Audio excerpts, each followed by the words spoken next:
11 каналында жаңылыктар менен тааныштырууну улантабыз. Кутман күнүңүз менен студияда мен Мамасадык Багышев.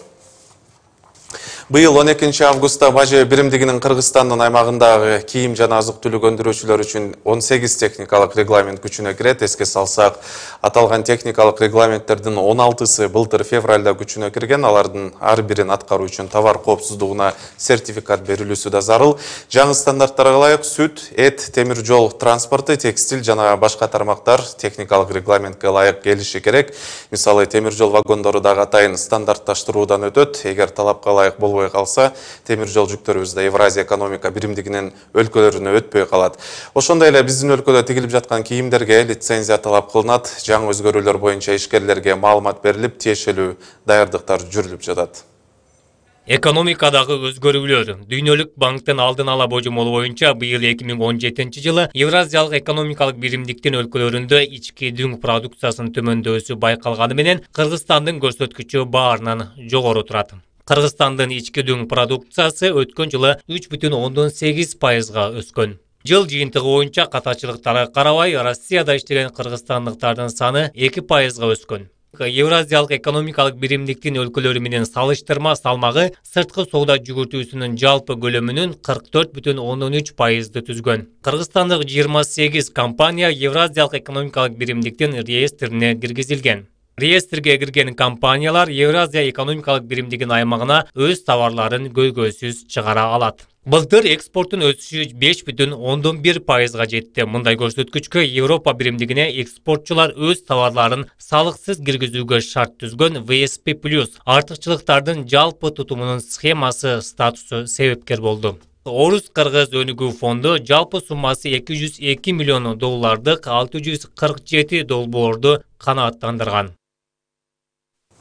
Өкмөт ушул кезге чейин бул жаатта бир катар аракеттерди көрдү. Маселен, фитосанитардык лабораториялардын ачылышы Кыргыз Республикасынын Евразия экономикалык биримдигине кирүүсүнүн биринчи жыйынтыгы деп айтса да болот. Өлкөдө 13 фитосанитардык жана ветеринардык лаборатория ишке кирерин өкмөт башчы баса белгиледи. Бул максатта мамлекеттен бюджеттик каражаттардан 191 миллион сом бөлүнгөн.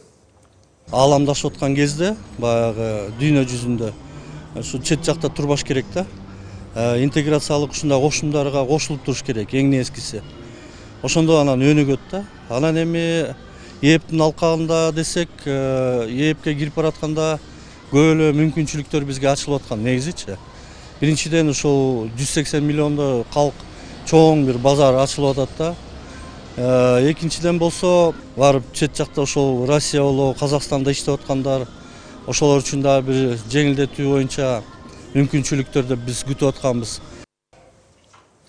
Буга чейин Кыргызстандын өкмөт башчысы Сооронбай Жээнбеков аталган уюмдун аткаруу органдарына чечим кабыл алуу процедураларын жөнөкөйлөштүрүү зарылдыгын белгилеген. Ал эми Орусиянын президенти Владимир Путин да Бишкектеги апрелде өткөн саммитте көптөгөн тоскоолдуктарга карабай Евразия экономика биримдиги ыңгайлуу аянтчага айлана алды деп айтканы бар. Мамлекеттер арасындагы сооданын көлөмү 38%га, ал эми экспортко чыгаруу 37%га өскөнүн да айткан. Кыргызстан айыл чарбасы менен кайра иштетүү тармагында дурус көрсөткүчтөр бар.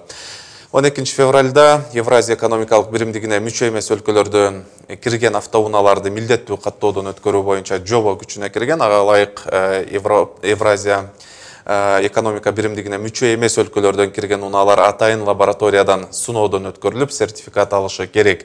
Бирок өкмөт жыл аягына чейин Кыргызстандын Евразия экономикалык биримдигине толук кандуу кошулуусунун жолундагы майда барат тоскоолдуктар алынарын айтууда. Көп кишилер ойлойт экен, бул базарга барып картошка саткан сыяктуу сезет да, шакалы картошкабыз өтүп кетет, ана байып кетебиз деп. Бул маселе ар тараптуу караш керек. Кыргыздын бир жакшы сөзү бар, жалгыз дарак бак болбойт деп. Эгер ЭАЭСке кирбесең, анда сен жалгыз калмаксың коюп. Бир жагында Кытай, бир жагында Казакстан, границанын баары жабылуу. Толук жетим бала сыяктуу нерсе. Эгерде эч ким менен мындай биргелешип иш кылбасаң.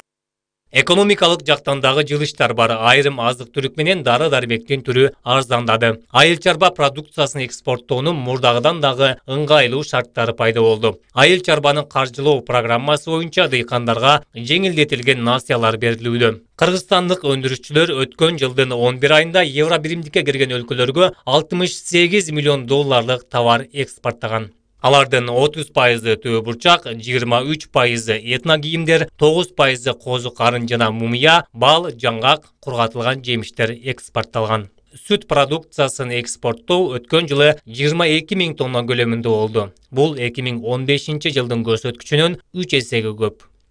Атамекендик мал чарба продукциясын өндүргөн 19 ишкана Евразиялык экономикалык биримдиктин бирдиктүү тизмесине киргизилген.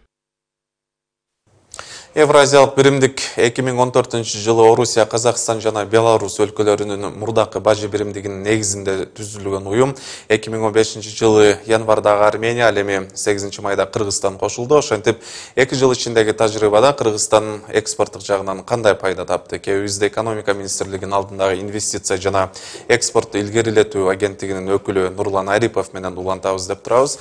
Куш келипсиз, Нурлан мырза, биздин студияга. Дегенде 18 техникалык регламенттен баштайын деп атам, аз эле убакыт калгандыктан өкмөттүн даярдыгы кандай болуп атат? Буга чейин 1 жыл мурун экономика министрлиги ошол маалыматтык компанияларды өткөрүп баштады.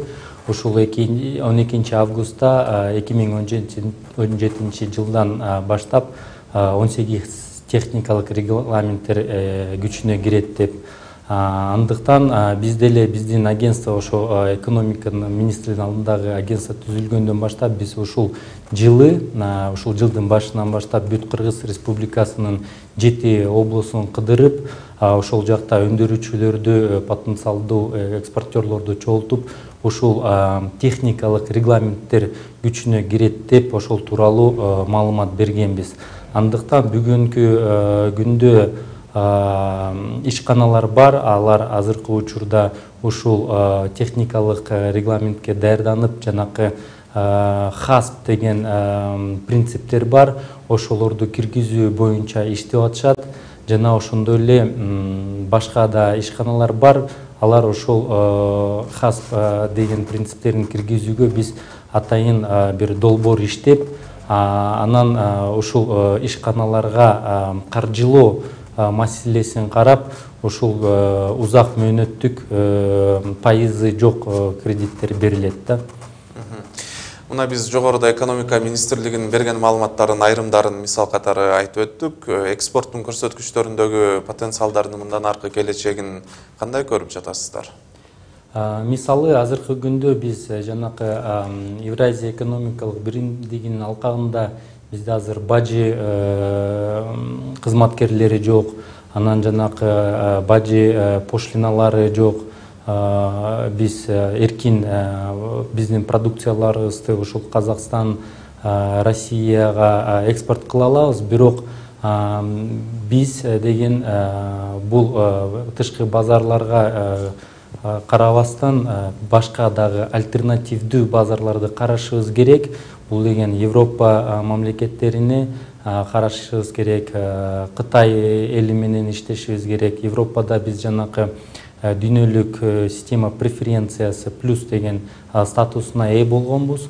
Ошого жараша биз биздин продукцияларды даярдап, акыркы продукция кылып, чийки заттан өтүп, анан баалуу жогору баа менен сатылгандай кылып туруп продукцияларды даярдап, агрессивдүү экспорт кылышыбыз керекпиз.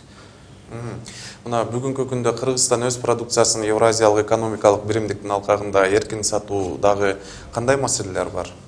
Эми бүгүнкү күндө бул биз үчүн 170 миллиондон ашкан рынок. Албетте бул биздин салттуу рынок болуп эсептелинчү. Биз бажы кызматына кире электе деле азыр болсо жеңил экспорт кылсак болот. Ошол тууралуу азыр сиз статистика айтып кеткендей жакшы болуп атат, дурус көрсөткүчтөр бар. Андыктан биз ошол тууралуу иштеп атабыз. Бирок жанакы сатып алуучулар бар, ошо тышкы рынокто алардын болсо суроо талаптары да жогору болуп атат. Ошого жооп бериш үчүн биз жанакы техникалык регламенттерди эгерде ошону аткарсак, бүт койгон суроо талаптарына жооп бере алабыз да. Жакшы экен, ветеринардык көзөмөлдү уюштуруу боюнча биздин өкмөттүн иш аракеттерин кечиресиз, Орусия, Беларусь, Армения сыяктуу калган мамлекеттер жакшы баалашты. Азыр бизде Казакстан менен ушул маселе боюнча кандай абал? Албетте, ушул бажы кызматынын мүчөлөрү Казакстандан башка бүт баары жанакы Казакстан менен Кыргызстандын чек арасында ушул ветеринардык көзөмөлдү алууга макул болушту. Бирок Казакстан азыркы учурда бизге ушул уруксатын бербей атат. Эмне үчүн дегенде, биз азыркы учурда жанакы ветеринардык адистерди чакырып атайын бир иш-чараларды өткөрүшүбүз керек. Ал деген жанакы зоналарга бөлүү, малды идентификация кылуу, электрондук көзөмөл системасын киргизүү жана эпизоотиялык мониторинг жүргүзүү боюнча ошондой иш-чараларды алып барып туруп, анан кийин гана ушул биздин ушул эт жана ветеринардык контролго көзөмөлгө түшкөн продукцияларды коопсуздуу деп таанып туруп, анан гана ошол маселе чечилет деген ойдобуз да. Дагы бир суроо бергим келип турат. Эми Кыргызстандын бул экономикалык союзга кирбеген, бирок жанаша жашаган коңшулары турат. Маселен, Өзбекстан, Тажикстан менен Фергана өрөөнүндө кылымдар бою бирге жашап келсе, эми чек аралардын жабылып калышына байланыштуу чөлкөмгө таасири кандай болууда? Эми бул биздин көз карашыбыз боюнча азыркы учурда деле, мисалы, темир жол транспорту менен биздин экспортерлор экспорт кылабыз десе, азыркы учурда деле бул биз үчүн бул темир жол транспорту жабык. Ошондой эле Өзбекстан, Тажикстан мамлекеттери ушул уюмда биздин алардын деле продукциясы ошол эле биз өндүрүп жаткан, иштетип жаткан, экспорт кылып аткан алардын деле продукциялары ошондой эле да.